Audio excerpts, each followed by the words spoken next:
the Monster Abyss taking to the ring, and we saw a physical fist fight in the last encounter. God only knows, Jeff Harris, what we will see in this one as Abyss goes one-on-one with Sabu. What a match this is going to be. And to top it off, because we know this match is going to be out of control, there's no doubt about it, Commissioner Hermie Sadler anticipated the hardcore, crazy action that we're going to see. He's appointed Al Snow as the special referee. Al Snow, who knows a lot about hardcore, that's for sure. Former multiple-time hardcore champion, and not only does he know a lot about hardcore, he knows a great deal about the man coming to the ring in just a few moments.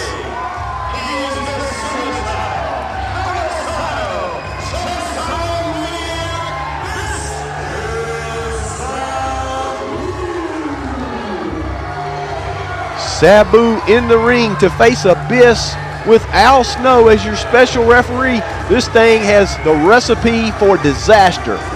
This will be chaotic, I assure you. In a match like this, Brad, I mean, I'm not looking for a whole lot of wrestling. I'm looking for a whole lot of chairs. I'm looking for carnage. People thrown over the ring barrier. And then you got Al Snow in there. I don't know what the relationship between Al Snow and Sabu is now, but I know what it used to be. Exactly. And they used to hate each other's guts.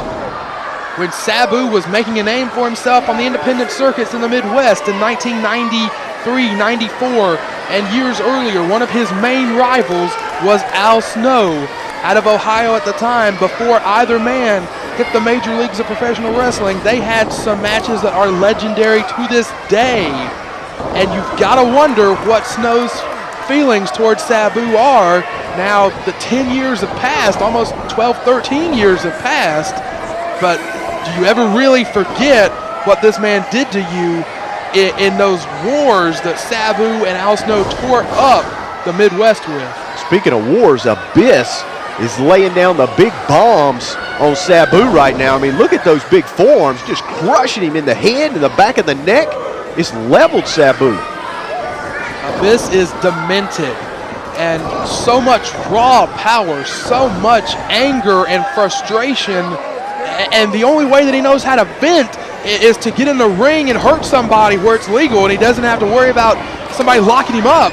And when you put that element in the ring against Sabu, who has no regard for his own body, no regard for his opponents, someone very likely could not walk out of this contest.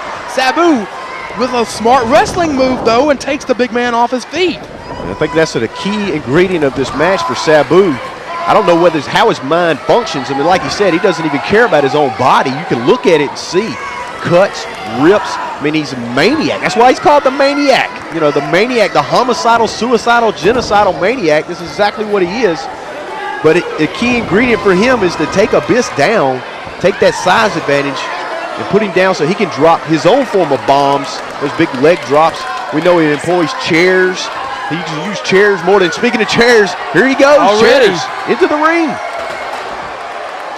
Sabu is a traditionally trained professional wrestler, broken under his uncle, the Sheik, the original Sheik, who brought Sabu and Rob Van Dam both into the industry.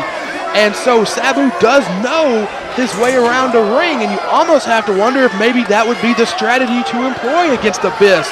Take him so far out of his element with what little technical expertise that Sabu has retained over the years.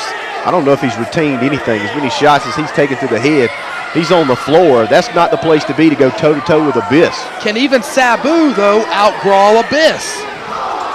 Well, there's one way to do it, and that's avoidance. He can outthink Abyss. He moved out of the way. Abyss crashed his arm right into that post. Don't care how big you are, steel posts do not give. The only person I have ever seen be able to maintain control of Abyss, Sabu setting up that chair. This is trademark Sabu. Off the top, big dive onto Abyss, and both men down on the floor. The only man that I have ever seen be able to maintain control of Abyss for any length of time is Father James Mitchell, who is not here in Virginia. And you saw him as well as I did in the locker room, pacing back and forth, tearing the doors off the lockers. Abyss is even more disoriented and more manic than usual tonight. He caused at least $1,000 worth of damages in the back just preparing for this match. There's no telling what's going to damage.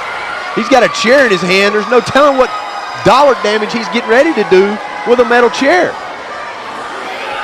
Sabu gonna work his way up. You gotta think though that no matter what the feelings are about Al Snow and Sabu, you gotta think that Snow is gonna allow a tremendous amount of leeway in this contest. He has already. Sabu puts the brakes on, does not get the chair, but he gets kicked. There's the chair. He just knocked Sabu into next week. Kicked low and face first right into the chair, directly into the chair. And Al Snow just shakes his head at what he's witnessing. Snow has got tremendous experience in hardcore wrestling. Cover from Abyss. And Sabu gets the foot over the ropes. That's the only thing that saved him there, Brad. I'm telling you, I don't care what kind of maniac you are. You get kicked where he just got kicked and then eat a metal folding chair, it's over. You're not kicking out. And he didn't. The rope saved him. Snow with tremendous experience in the hardcore ranks. So you got to believe that not much you can throw at Al Snow that he hasn't seen before, but even Snow had to cringe on that shot. I think if you're a man, you cringed at that shot, no matter where you are. And Abyss with a wrestling move. He's cranking that head. I don't know. I guess you could call it a wrestling move. I've never seen it really classified as a wrestling hold. He's just trying to. You're not going to see Roland Gardner do it or anything, but it's more civilized than throwing the man into the chair. He's just trying to rip his head right off his shoulders, torquing it just as hard as he can. Sabu hanging on to his hand, just trying to keep his head on his shoulders. Sabu trying to fight out, but gets cut right back off. Abyss, so big, so strong, and so just chaotic. He's arbitrary. He's manic, and you can't control him. You can't plan a strategy against him. Sabu now even trying to draw some support from this crowd. It's going to take something extra to defeat the monster Abyss when he's trying to rip your head off. Shot to the face. Sabu going to hit the ropes. Big shot to the gut. Abyss could be going for the shock treatment. That torture right drop. And he connects. It's over. Jarring the spine. Cover. It's over. Only a count of two. Sabu slips the shoulder up. I am in total amazement right now that Sabu was able to kick out of that. I mean, Sabu, he just dropped Sabu from like almost 7 feet in the air across his back, and now a metal folding chair coming into play. Back with the chair. He just drops the chair across Sabu. He's going to crush him with it. Going to jump right on it and cave him in under that metal chair. Hits the ropes twice. Was going to drop all of his weight across the chest of Sabu, but Sabu thinks better of it. And tosses the chair against the leather face of Abyss. It bounced off of Abyss like a basketball. You see it almost went to the crowd, and look at that. Face kick to the knee. Snow is down. 2. Only a 2 count. Snow is right there in position for the cover of Sabu. Sabu breaking out everything. Triple jump moonsault, could it be? Connects, drops the weight across the legs of Abyss. Abyss is probably in a position he's not used to being in. That's in trouble. Triple jump moonsault only gets a 3 count, and now we have the confrontation that you had to think was inevitable as Sabu and Snow are face-to-face over that near fall. Abyss kicked out so strong, he threw Abyss right on top of Al Snow. Al Snow didn't like it. Sabu wasn't happy about it. Abyss goes back outside. Another chair brought into the ring. Abyss the winner of the confrontation between Sabu and Al Snow because it distracted him long enough for Abyss to go out and get another chair. And carnage, I mean, we're looking for a highway wreck just getting ready to happen right here. 2 chairs set up. Abyss, is he going to powerbomb Sabu through the 2 chairs? Sabu, 2 punches. A 3rd one trying to break out of it.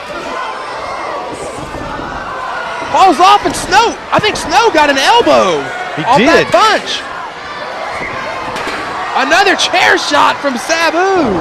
Sabu slinging, he's slinging those chairs like a fishmonger. Arabian face buster. Didn't get all of it, but he dropped the chair. Al Snow out of position. 1, 2. Not quite. Look at Sabu. He's not happy about that. He thought he had it won. He did have a 3 count, but Al Snow out of position, and now shoving match. Black hole slam. Black hole slam. Cover. Snow is down. 2 and 3. With the black hole slam, just like that, Abyss has defeated Sabu. Sabu and Snow, that confrontation, that history that we alluded to, ended up costing Sabu the contest.